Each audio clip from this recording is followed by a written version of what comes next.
the real edge of our solar system, like the place where, you really run out of real estate, if you will, is approximately 20 to 50,000 astronomical units.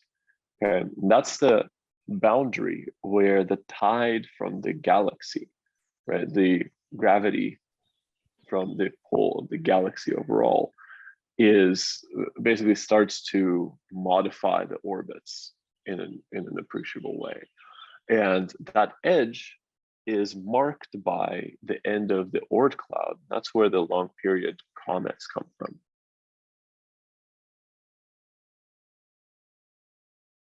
Hi everyone, welcome to Reason with Science. I'm your host Jitendra.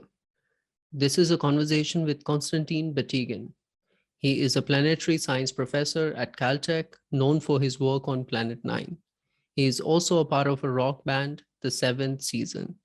In this conversation, we talk about how do new solar systems form, what is a planet, Planet 9, Kuiper belt, and the edge of our solar system. Enjoy the conversation, share and subscribe to support the podcast. Thank you for listening. Hi, Konstantin. Welcome to the podcast. Thanks very much for having me. It's a pleasure. Yeah, so you are a rock star in science. So Well, how do you bring both music and science together? Well, first of all, I appreciate you saying that. It's only partially true. But the answer is I get inspiration from a dolphin, using one hemisphere of the brain at a time. Yeah, that's great. Why I am calling you rockstar? So of course you have your own band, which is the Seventh Season, and Right, yeah. then you study also planets. So that's why I thought it's really good for people to know that we are talking to a person who has expertise in both the fields. And it's really interesting that how do you look at then science? Do you kind of sometimes imagine that or universe, for example, in that kind of strings way?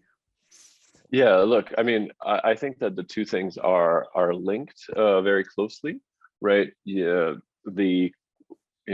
whatever it is, wherever the creative part, of the brain lives, right? It's the same part that is responsible for writing music, that is responsible for scientific ideas, that is responsible for art and poetry and all of these things. So for me, I draw a lot of inspiration in my scientific work from from music, right? So I notice that I am most creative scientifically if I'm also actively writing music, actively playing music. If I don't do that, then my creativity kind of diminishes. So the two things, it's not just for fun, although it is a ton of fun, right? It's also just to kind of keep the whole thing going all together, as an enterprise. Does that Yeah. make sense? Yeah, definitely. I also talk to, for example, evolutionary biologists and or some philosophers of science, and this is what they say, that science is actually a play. It's like a form of play, as it can be music or art. So Totally. and Yeah. it's since it's kind of a collective act of humanity. That's why it's really interesting that you can kind of you look at it as more of a creative platform, so that you can access both the sides. Yeah, it's really interesting. I had never really thought about science as a play. um but there are elements, of course. There's always, every conference I've ever been to, there's at least a little bit of drama.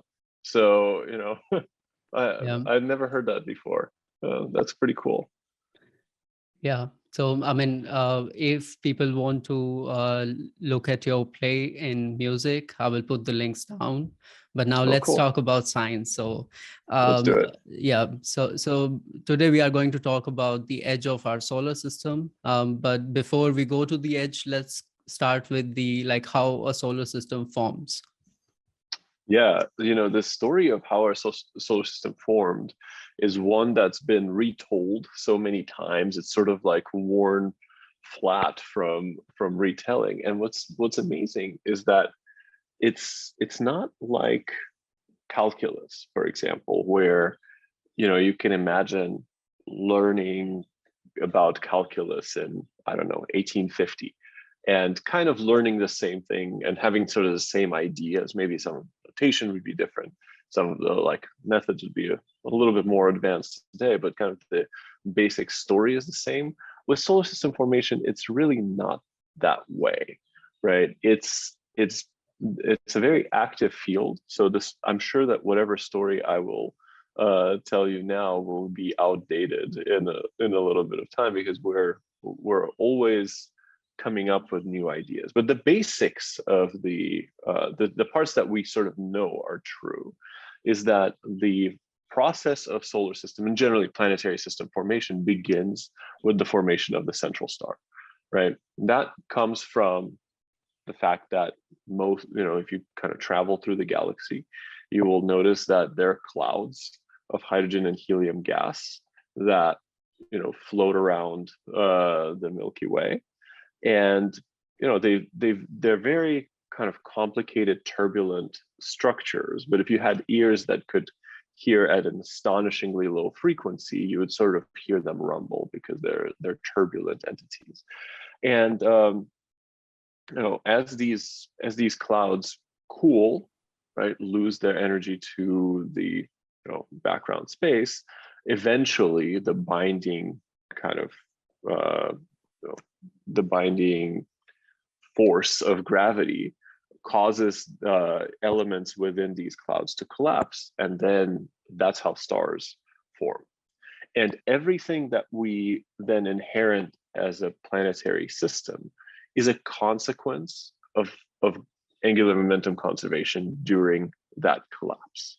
So during that collapse, right, material, right, all wants to go to the center due to gravity, right? Gravity is just kind of trying to keep it all, bind it all together into a single object. And if there was no sense of rotation whatsoever, that's exactly what you would get, right? You would just get a star, and that's it. But as I mentioned, these clouds are turbulent, and there's a sense of kind of motion in these cores of gas that collapse. And because of that, right, as the collapse happens, material spins up and creates a disk, right? This is no different fundamentally than a ballerina jumping up and bringing her arms in during the jump to kind of spin up and do the or maybe an ice dancer is actually a better analogy. Yeah, so that's kind of the process by which you first get a disk of material around in orbit around the star. Even this process, even this basic question of how the disk forms, is actually one that's being actively studied, and there are new ideas all the time. Particularly, the emergent picture now is actually that this process is not so simple of just collapse and just conservation of momentum and you build a disk.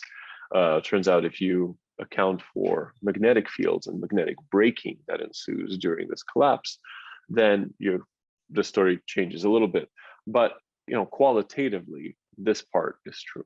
And then for the solar system itself, the paths diverge. You have to sort of think about two different portions of the solar system as having slightly different formation scenarios. The first is the outer solar system, Jupiter, Saturn, Uranus, and Neptune, right? And these objects have a time scale where they have to form before the nebular clock runs out, okay? And the reasoning there is very simple. These are planets that are, in case of Jupiter and Saturn, mostly made out of gas, and in case of Uranus and Neptune, have about an Earth mass each of hydrogen and helium on them. So they have to form before the nebula, the disk of gas, dissipates. And we know that these disks don't last forever. They last only a few million years. So you have to form the outer solar system in just a few million years, which is a cosmically short time. The inner solar system right, the planet we're chilling on right now, is does not suffer from the same, constraint. In fact, we know from kind of geochemical dating that the moon forming impact, right, was approximately 90 million years after the birth of the sun. So really the process of forming the inner solar system, which comes from collisions among rocky bodies, is a much longer process. The end. Yeah, that's interesting. So what did you say that about the planets? So it's basically the gradient formed by a star. Like how do these, like how do different or rocky planets or big giant gas planets they form then? Yeah, it's a great question because why is it that we don't have water-rich, right, objects from the further out disk living closer to the sun? The basic story that my colleagues and I have proposed recently is that when this process of formation of the disk happens, you don't have a uniform, you don't have a uniformly successful formation path for planetesimals, the building blocks of planets everywhere. In fact, in the disk, right, there are a few privileged positions where planetesimals can form readily. And those correspond to sublimation and condensation lines. So where the water sublimation condensation line, which lives at early in the disk's lifetime, it's about 4 times as far away from the sun as is the Earth, is a place that preferentially forms icy building blocks, icy planetesimals. Conversely, at approximately the Earth's orbit is where in the early disk the rock sublimation line is. So that's where you predominantly form rocky planetesimals. We think this is one good good way to create that bifurcation into the outer solar system, where water, which is somewhat more abundant, and more importantly, the process of accreting water, like water dust, is easier, right? It leads to the formation of large planets, large cores that can then accrete hydrogen and helium. And conversely, in the inner solar system, this process is much more slow, just because the mass is overall less, and it's probably much more difficult to accrete rocky dust than it is to accrete icy dust. That has to do with the fact that ice grains grow larger.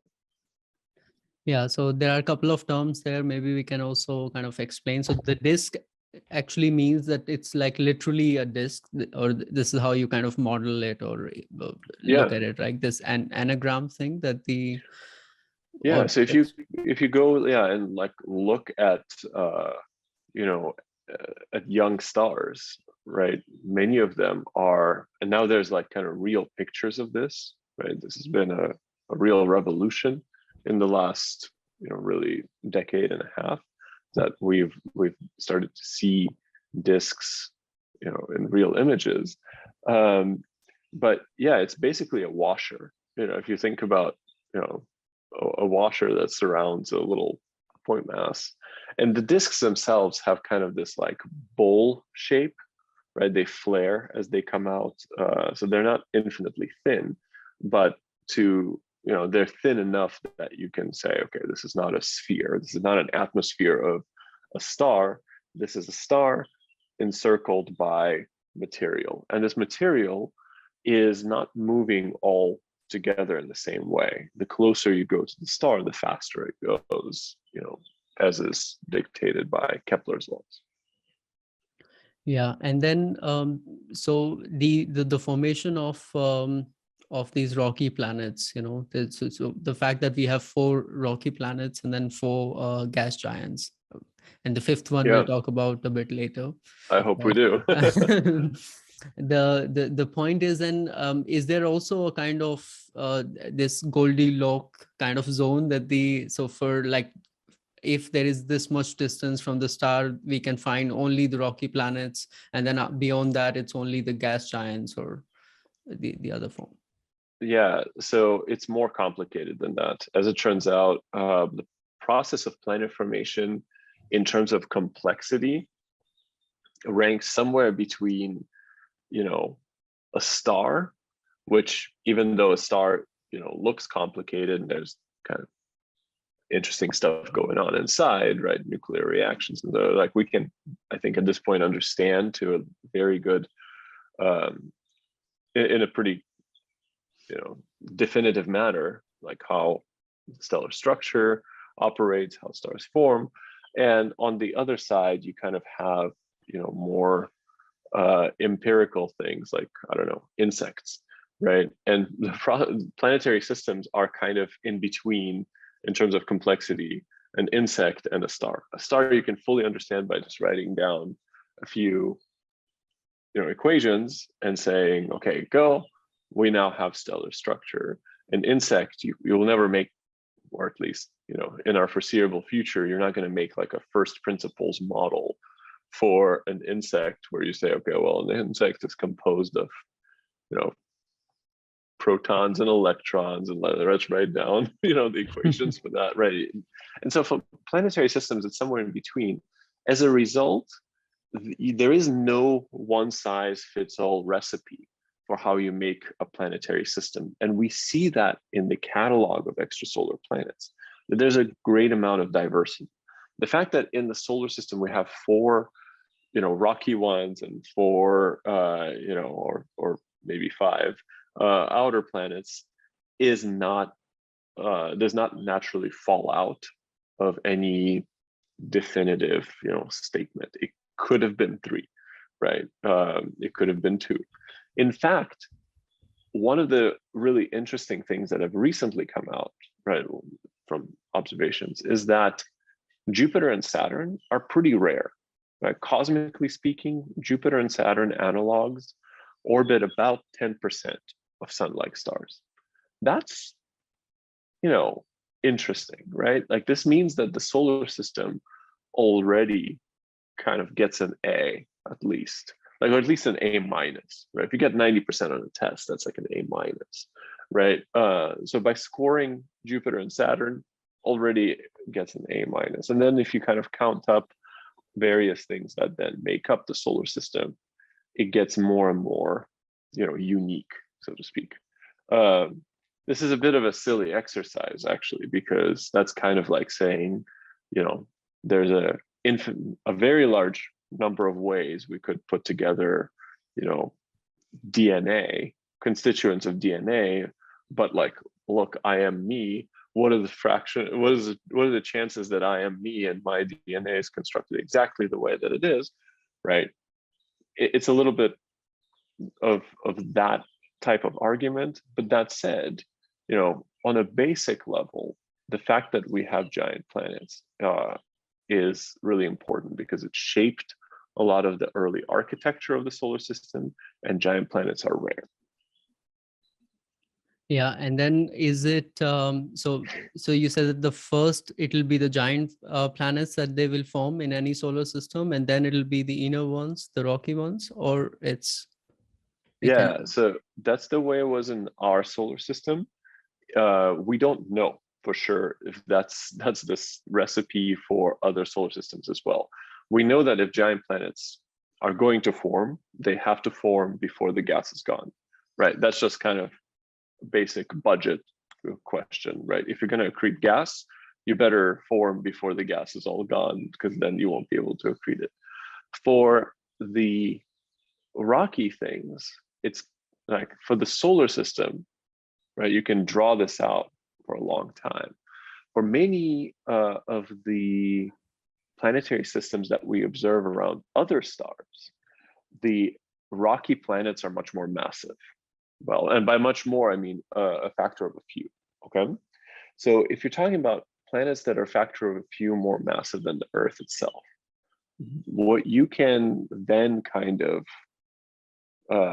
assert, if you will, is that, well, they had to formed, and gobbled up more material. If you have more material, then the process of accretion actually unfolds faster. So you kind of have this competition. So it's not necessarily true that all the rocky planets have to wait a long time to be done forming. There are also perfectly plausible scenarios where most rocky planetary systems also form in just a few million years, right? But I digress. And you said that before the gases go away, but where do they go? They get so they actually both go in and out, in the sense that the job of the disk largely is to accrete onto its host star, right? So a lot of it just ends up on the star. And in terms of mass, the disk is only a few percent of a solar mass to start with, so it's not a huge amount. The remainder, right, the stuff that doesn't end up on the star gets photo evaporated. Right? So the radiation from the early star basically blasts it away, and that's how the gas goes away. And the time scale, as I mentioned, for this is a few million years. There's actually a range, right? There's a range between sort of 1 to maybe 10 million years. In the solar system, I think there's evidence that it was 4. Like the gas was photo evaporated at 4 million years. So it's those are kind of the numbers to keep in the back of your mind. Nice. So now if we think that since after billions of years, we expect that our solar system is stable enough, right? So the other question would be the orbits itself, right? Like when do the orbits get stabilized? Because is it possible at the beginning they may fluctuate even, or so what about that? Yeah, it's not only possible, it's at this point required, right? We know, I think, with a pretty good confidence that the solar system went through a transient period of dynamical instability early in its lifetime. And this particularly applies to the outer solar system. Why? Because we can see the dynamical structure of the Kuiper belt, and we see the imprints of this dynamical instability on the Kuiper belt. Let me explain that in a little bit more detail. If you go beyond Neptune, right, there's a second asteroid belt out there. Right? A lot of people are familiar with kind of the asteroid belt, which is rocky and icy stuff between Mars and Jupiter. If you go beyond Neptune, there's a much more massive second asteroid belt. And this asteroid belt, which we will now call the Kuiper belt to differentiate it from the asteroid belt, the Kuiper belt and its dynamical structure was only mapped out in really the last 2 decades, right? The first Kuiper belt object that was discovered was Pluto, but the second one was discovered only in 1992, right? So it took a while to really understand what the Kuiper belt looks like. And with these observations, it's now clear that to shape this architecture of this belt, you need to have Neptune momentarily experience a period of high eccentricity where its orbit is kind of eccentric. Okay, so because that is a requirement, the only way to do that really is to have a period of dynamical instability. What we're learning now, and what's coming into clearer and clearer focus as we study the architectures of extrasolar planets outside of the solar system, is that such instabilities are actually pretty common. So in this way, the solar system is really not an exception. Wow. I mean, this is also interesting that it sounds like the Neptune is in a graduate school or something, that it's trying to adjust just to maintain a Kuiper belt. That's I mean, Neptune is more like just Neptune really acted as an architect of this belt that we see today, right? Its early violent migration, right, and its early violent kind of behavior left such an imprint on this population of small bodies. And one of the things that is really interesting about trying to reconstruct the history of the solar system is that there are a lot of parallels with, with like trying to figure out what happened at a crime scene, right? Where you have kind of big, elements, and then you have a lot of small elements that tell you about the details. In the solar system, looking at the planets themselves tells you part of the story, but it's actually not the full picture by any account. Looking at the small bodies, right, and the imprints, that the orbital imprints that early solar system evolution left onto the small bodies is a useful and indeed a the correct exercise to do if you want to really honestly reconstruct the early history of the solar system. Yeah, so far basically we discussed about how stars form and how then planets form and how their orbit is decided. But of course then there are much more objects that they form, like Kuiper belt is one example, but then there are more dwarf planets, etc., right? Maybe we can also kind of leave it out there. So how do we define planets and dwarf planets, and this kind of basic question? There's a whole kind of debate that never quite ends on what is a planet and what is not a planet, what is a dwarf planet. So there's some definition that the International Astronomical Union, not the unit. Although an astronomical unit is also an important quantity, but the International Astronomical Union came up with this set of 3 rules that the planet has to satisfy. It has to orbit a star and be spherical and clear its orbit, right? But as my close friend and colleague Mike Brown likes to say, and I think correctly, that definition was put in place to tell you what a planet is not, right? And that's typically a bad way to define what something is, by telling you what it is not. So, and more generally, right, it's actually a weird thing to have a definition for what a planet is, because a planet is a concept, right? Like you don't have a definition for what a star is. We just know what a star is. So, I think most people would agree that planets are major things in a solar system, right? It's things that matter a lot, that, if you were to take them out, then the whole architecture of the solar system would be very different. Imagine going to the asteroid belt and deleting some asteroid, right? It would be kind of sad, but no one will care, actually, because particularly if it's one of those small asteroids that there's 500 million of, right? It just does not matter. Conversely, if you were to go and delete Neptune from the solar system, suddenly the architecture of the Kuiper belt will look, in time, very different. So planets are things that don't just rule over their neighborhood gravitationally. They're things that kind of shape the dynamical architecture of the planetary system that they inhabit. Interesting. So then the point is that, so here what we are saying, that in general it doesn't matter, where the planet is, or so it's basically only the major entities, and that's not the case, for example, for the dwarf planet. So if we remove Pluto, it won't affect our solar system, right? Yeah, if you were to remove, Pluto sits in what's called the 3-to-2 resonance with Neptune. So it goes around 2 times per 3 revolutions of Neptune. And there's a bunch of other stuff in that same resonance that also does that.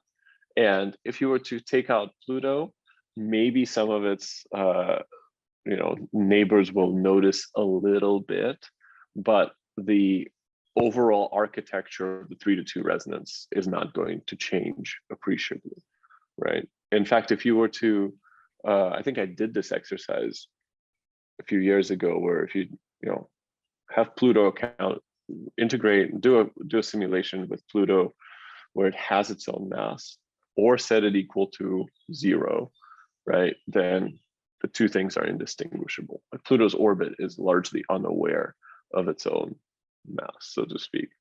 So yeah, Pluto's not going to affect the architecture of the solar system. Sedna, there's like all the dwarf planets, you could just take them out. They're in a way not too different from just, small potato-shaped asteroids, only these are objects that have grown large enough to become spherical. So they're geologically very interesting, right? Because they are, and that's why I think it sort of makes sense to have a separate class for them, call them dwarf planets. These are things that are, geologically fascinating. They have internal processes which are completely non-trivial, right?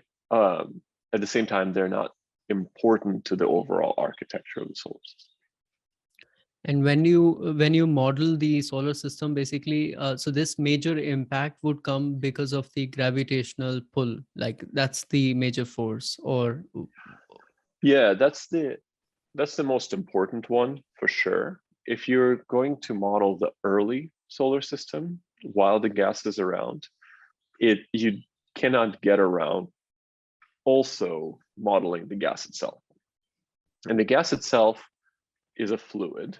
It's weird to say, oh, the gas is a fluid, because usually we distinguish between gases and fluids. But what I mean by that is, in the protoplanetary disk, the gas behaves as a continuum. It follows the continuum equations, the Navier-Stokes equations, and so you can treat it as a fluid, and you kind of can't avoid doing also the hydrodynamics somehow, to some extent. This is where it gets complicated, right? Because like fluid dynamics is a beautifully non-trivial subject, and when you also infuse that with gravity, there's a lot that can happen. There's a lot that can go right, and a lot that can go wrong, so to speak. And more generally, I should say that the reason planet formation is hard is that even though gravity is kind of a unifying thing that you can't get rid of, at the formation stage, there's also a whole bunch of other stuff that matters. And these effects don't all live on the same scale, right? Like gravity, right, clearly lives very much on the most macroscopic scale of the problem that you can imagine, right? Orbiting the star is kind of the biggest thing that is going on in the problem. Conversely, determining the structure, like the entropy structure of the disk, that's in part determined by quantum mechanics, right? That's in part determined by the opacity structure of the disk and the chemistry of the disk. So because there's this interface between small things determining the fine structure of the overall birth environment of planets, and then that fine structure then governs things like which way will the planet migrate, right? It makes the whole thing really complex, right? It's both complicated and truly complex. Exactly, that's what I was thinking, that it's again goes to this kind of discrepancy between general theory of relativity and quantum mechanics, and we don't really have the answer for that yet, right? We certainly do not. Yeah. And but the question of the gravitational effect, it is kind of important, because that's what lays the foundation of Planet 9, right? Why there has to be a Planet 9. Right. So the whole Planet 9 story can be understood with gravity alone. Yeah, and it's actually a relatively, I think it's for this reason, it's a little bit more tractable, right? That if Planet 9 was something where you had to also account for the chemistry of the protoplanetary disk to find any evidence for its existence, that would be much less satisfying, so to speak. And the picture of Planet 9, why we think we know it's there, is relatively straightforward, right? If you just go to the Kuiper belt that we've already discussed, this population of icy stuff beyond Neptune, and go to the sort of the longest period orbits, then they all kind of point in the same direction. That's the simplest thing you can say about them. The more subtle and more interesting thing you can say about this clustering of orbits where they all swing out into a common, common direction, is that that degree of clustering, right, the degree to which they are confined, strongly depends on how stable they are. Okay? Namely, the stable orbits, the things that do not diffuse chaotically through the solar system, are grouped together much more tightly than the objects that interact strongly with Neptune. And that is actually a really important point, which oftentimes kind of gets neglected, but it's really it's an important sort of prediction of the Planet 9 story, is that this is not just a clustering, this is a clustering that shows a correlation between dynamical stability, which is a proxy, for which a good proxy is the perihelion distance, and the degree of confinement. Yeah, and what do you, so because it's not the first time that Planet 9 is kind of proposed. Yeah. But so, okay, let's a little bit cover the history in brief. So, Sure. yeah. Yeah, I mean, I think that Planet 9 has been proposed like definitely more than 9 times, right, throughout the since. In fact, I think the first proposal for Planet 9 for some planet beyond Neptune came like a couple of years immediately after the 1846 discovery of Neptune itself. Okay? And the reason was that Neptune was first calculated before it was discovered by Urbain Le Verrier. So Urbain Le Verrier predicted the existence of Neptune based upon gravitational perturbations that it exerts upon the planet Uranus. And because that was such a dramatic and such a successful enterprise, once Neptune was discovered, kind of everybody else wanted to do it too. And so there were people like Camille Flammarion who predicted a planet. A bunch of other people predicted planets. There's some guy who was, I think, faculty at Harvard in the 1930s, who predicted, 29 planets in his life. Of course, none of them are there. Lowell predict the kind of famous Planet X story, which eventually led to the discovery of Pluto, stemmed from the erroneous predictions by a guy named Parzival Lowell. So yeah, if you kind of look through the history, the number of times that predictions are made about a trans-Neptunian planet, right, is kind of enough to cause some alarm, right? Like, is this just something that astronomers do and always get wrong? And traditionally, the answer is yes. And the reason yes is because usually the data that points to the existence of an additional trans-Neptunian object goes away in time, right? If we take the case of Planet X, Parzival Lowell's famous Planet X, the reason he predicted one in the first place is because he was trying to kind of explain away some of the remaining problems between the interactions of Uranus and Neptune. But it turned out that those discrepancies between calculations and data were all due to the fact that we didn't know the mass of Neptune precisely. So once the mass of Neptune was measured more precisely in the 90s, like that data set, one of the evidence went away. Can that happen with our Planet 9? I mean, in principle, sure, anything can happen, right? And I think there have been certainly there's been plenty of discussion in the literature about whether the clustering that we see that points to the existence of Planet 9 is actually real, or is it an observational effect, right? Is it a selection strategy? And there's a couple different ways to do the statistics, but if you do the statistics in a way that accounts for the existence of the entire Kuiper belt, the false alarm probability clocks in at sort of a small fraction of a percent, maybe 0.3, 0.4%, something like that. So there is, of course, a chance that all of this will go away, but you can calculate that chance. And as far as we can tell, that chance is small enough that this is kind of an interesting gamble. And I think that more generally, right, it's important to, I think, we've been kind of led into this way of thinking of, okay, in order for something to be, interesting, you need 3 sigma, you need 5 sigma, like these kind of things, and that there's a place for that. But I would say that at times, right, there are problems where 1 sigma is interesting enough to kind of start digging deeper.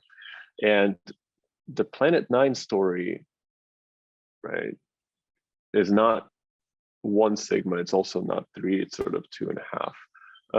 But that's only one of the lines of evidence. If you then start kind of convince yourself that, okay, this is worth looking into, then you start digging deeper, there are all kinds of other lines of evidence that you can uncover, such as, the existence of these highly inclined populations of icy bodies and stuff. I could talk about this indefinitely, but I guess the point I'm trying to make is that they're kind of the easy to visualize lines of evidence for Planet 9.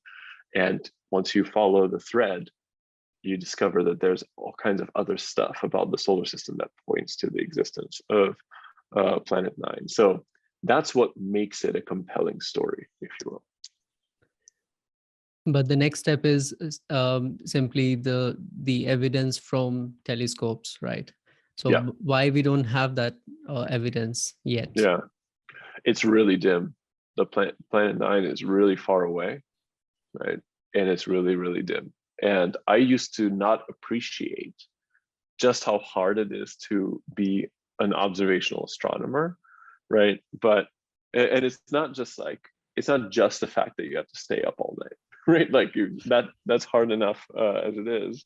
And like, you're not staying up all night at a party. You're staying up all night in a pretty boring dome.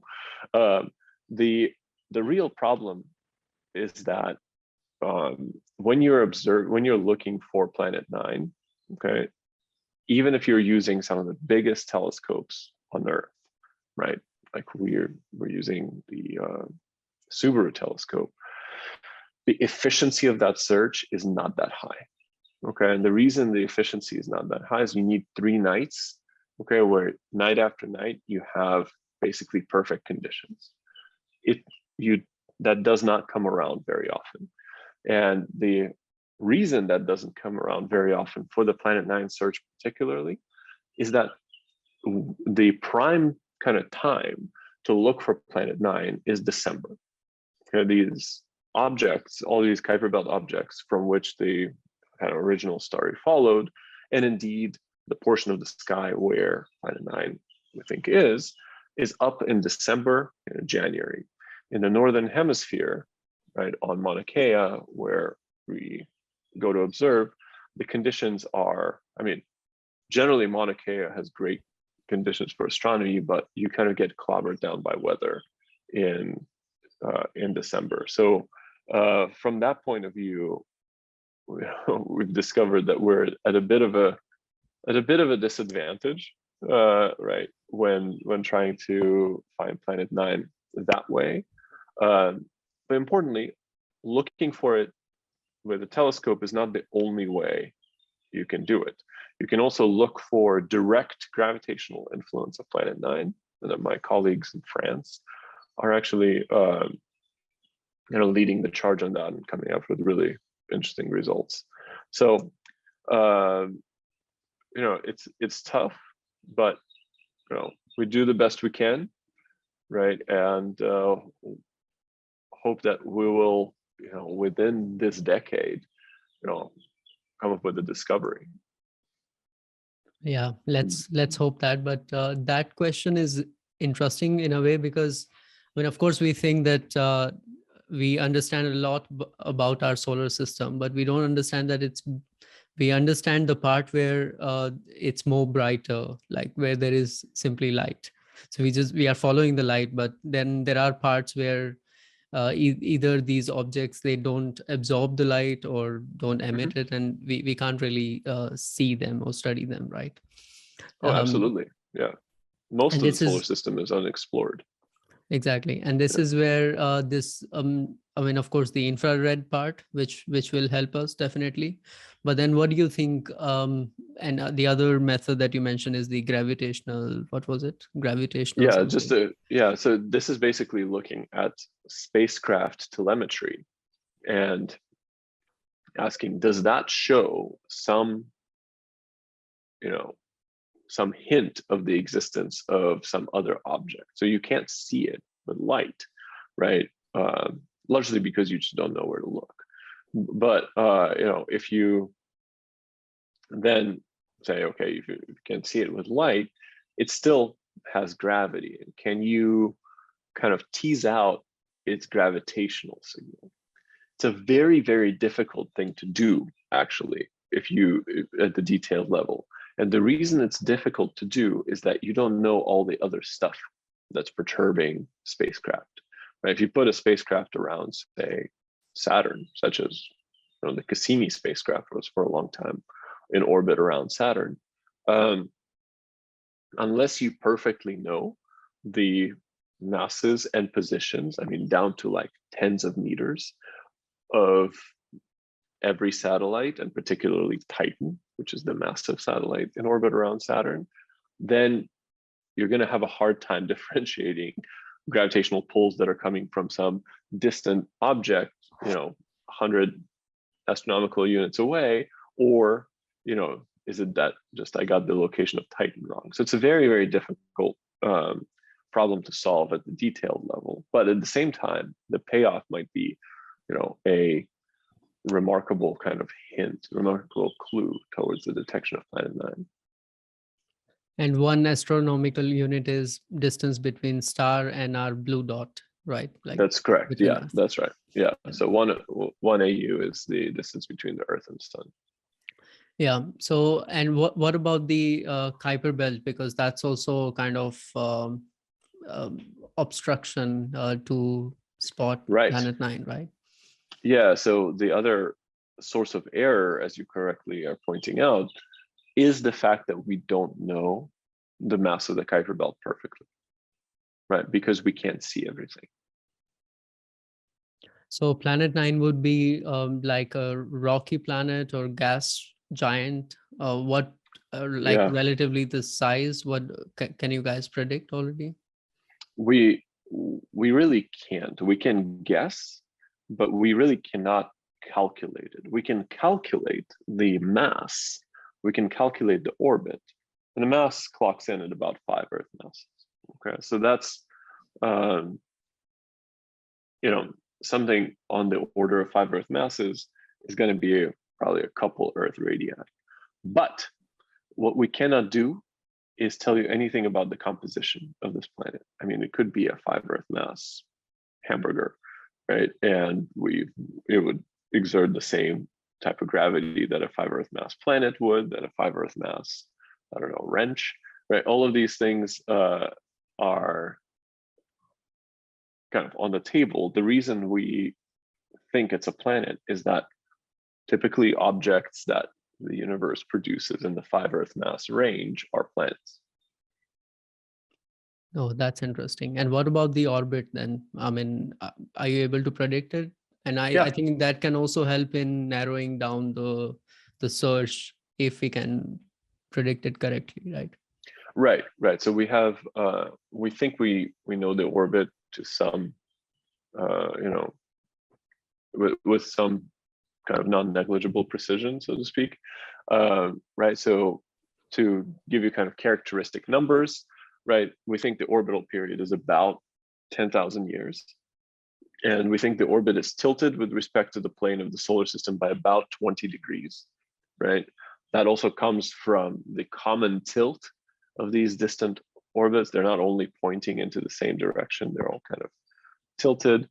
And the orbital eccentricity, the extent to which the orbit is out of round, is about 30%, something like that. So yeah, we think we also know the orientation in space. We don't know the phase, so we don't know where Planet 9 is on its orbit, but we can kind of make inferences that are both statistical and that take advantage of the fact that there are portions of the sky that have been searched already. So you kind of say if it was in this close part of the orbit, then this survey should have discovered it. Therefore, let's imagine that it's not there. That kind of thing, right? So yeah, there's quite a bit that you can do to get at where we think Planet 9 is. So apart from the planets, present times are also the times of black holes. And of course, this is also a kind of question which is asked like many times. Can Planet 9 be a black hole? Yeah. The short answer is yes. Yes, it can, right? The sharper, I think, question is, what is the likelihood that the sun would capture a 5 Earth mass primordial black hole, and simultaneously these black holes would be rare enough that the lensing events, like searches for such objects floating around randomly, would not discover them in sufficient proportion. So there's some constraints up there. But look, the short answer is it can be anything, right? And a 5 Earth mass black hole would be, has a Schwarzschild radius, something like this big. And so, yeah, in principle, anything is possible, but we kind of err on the more boring explanation, which is that if it's 5 Earth masses, we look through the galaxy, turns out 5 Earth mass planets are really, really common. So if something points towards a 5 Earth mass scale, then it's reasonable to then say, well, this might be a planet. Yeah, so the other interesting thing would be since Planet 9 does affect the objects in Kuiper belt and also to Neptune to some extent. So is it like, from your predictions, is it like the same throughout its orbit, or it can also kind of fluctuate, which would indicate that they are closer at times, but then they are far away at the other times? Yeah. So the distance away from the sun definitely fluctuates because the orbit is out of round, right? So at perihelion, at closest approach, right, it would be something like 250 astronomical units, right? At furthest approach, it would be like beyond 600. So yes, there are fluctuations in orbital distance, but the orbit itself does not change appreciably over an orbital period. So what is the edge of our solar system then? The real edge of our solar system, like the place where you really run out of real estate, if you will, is approximately 20 to 50,000 astronomical units. And that's the boundary where the tide from the galaxy, right, the gravity from the pull of the galaxy overall, is basically starts to modify the orbits in an appreciable way. And that edge is marked by the end of the Oort cloud. That's where the long period comets come from.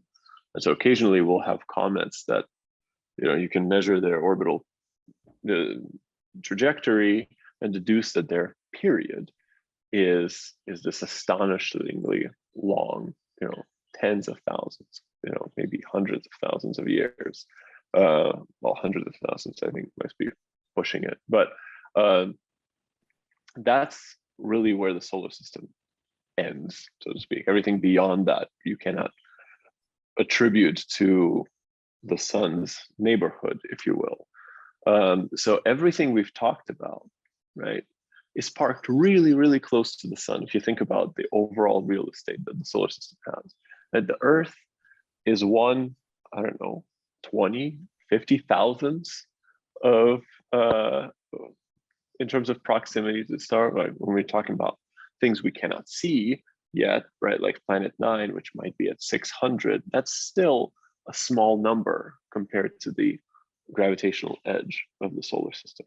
So I think the solar system has still quite a few mysteries up its sleeve. Yeah, so in all the conversations with astronomers and astrophysicists, I asked this traditional question: is there an alien life, intelligent life? But Yeah. let's turn it around, and because I also interviewed Avilob, and Uh-huh. I mean, we know his theory about Oumuamua and etc. So what's your understanding about Oumuamua? Can it be really from another intelligent civilization? And so then how do we look at it? So I think it's one of these interesting that like Oumuamua has gotten a ton of attention, right? And has become kind of a subject of controversy. I like the hydrogen iceberg explanation because that one is really fun. Let me tell you why I think it's fun. Let me start by maybe just, kind of answering your earlier question head on, like, is there alien life? Absolutely.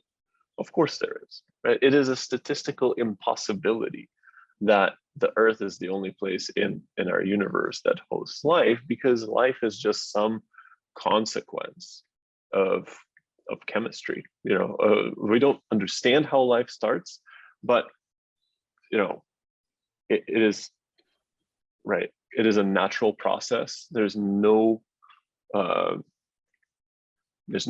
reason to suspect that the Earth is somehow special in this regard. Right? We know that planets are really common.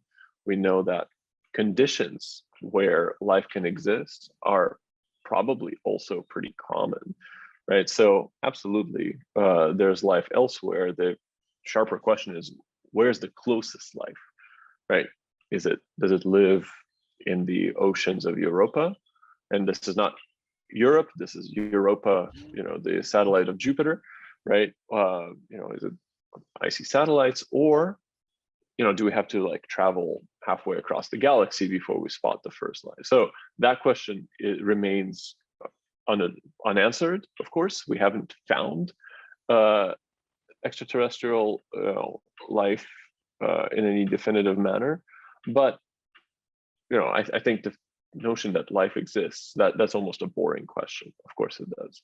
Now, Oumuamua was the first hyperbolic object, right? The first hyperbolic minor body that we detected, right, coming through the solar system. And there's kind of weird things about it, right? It accelerated in a non-gravitational way.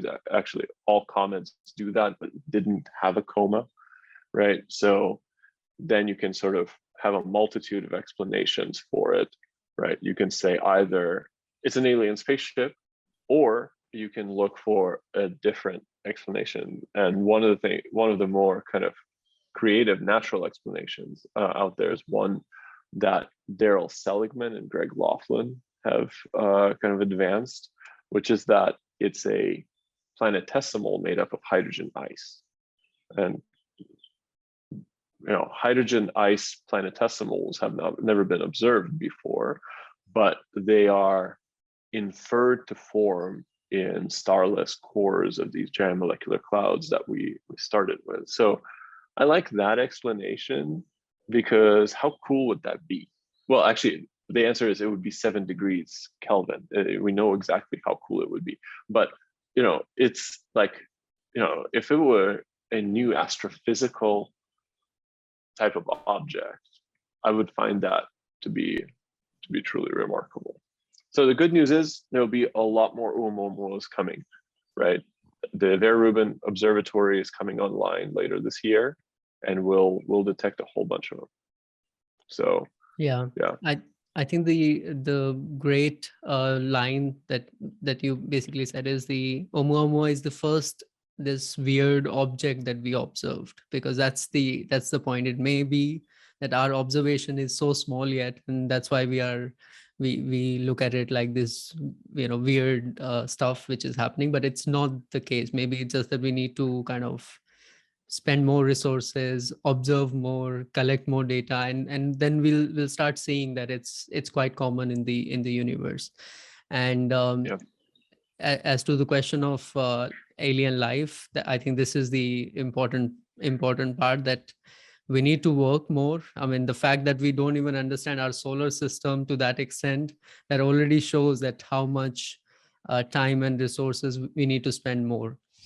And this is where I think we should thank you, that your work, carrying that baton to kind of to explore more our solar system, and possibly on like one day finding planet 9. I think that will also already a step forward for humanity, and that's the best part. Well, thank you. I really appreciate that, and that's of course heartwarming to hear, and I really appreciate also what you're doing and this podcast, and want to thank you for having me on. Yeah, so thank you so much for accepting the invitation. Thank you. All right, Jitender, it was a pleasure chatting with you this past hour. I hope that our trajectories will at some point intersect in real, yes. in real life. Yeah, definitely. That'll be great.